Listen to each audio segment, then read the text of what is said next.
खेसारी लाल यादव ने आज अपने फैंस को एक धमाकेदार सरप्राइज दिया है। जी हाँ दोस्तों, उन्होंने अपनी नई फिल्म राजा राम की अनाउंसमेंट करते हुए टीजर भी रिवील कर दिया है। खेसारी की आने वाली फिल्म राजा राम का टीजर सामने आते ही सोशल मीडिया पर छा गया। फैंस टीजर की खूब तारीफ कर रहे हैं। खेसारी लाल यादव इस फिल्म में राम की भूमिका में नजर आने वाले। टीजर देख दर्शक कायल हो रहे हैं। खेसारी लाल यादव इस फिल्म में डबल रोल में नजर आएंगे। भोजपुरी फिल्म राजा राम का टीजर बेहद दिलचस्प है, जिसको दर्शकों की उत्सुकता को बढ़ा दिया है।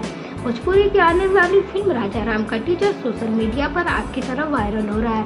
बता दें कि इस फिल्म में भोजपुरी सुपरस्टार खेसारी लाल यादव के साथ दिव्या, नम्रता मल्ला और आकांक्षा पुरी भी मुख्य किरदार में नजर आने वाली हैं।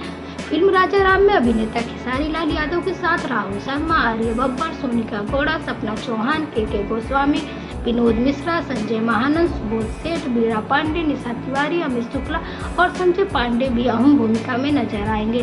फिल्म का लेखन अरविंद तिवारी ने किया है। आपको इस फिल्म का टीजर कैसा लगा कमेंट बॉक्स में जरूर बताएं, और अगर आप भी खेसारी लाल यादव के फैन तो इस वीडियो को लाइक करें और साथ ही साथ चैनल को भी जरूर सब्सक्राइब करें। Thank you.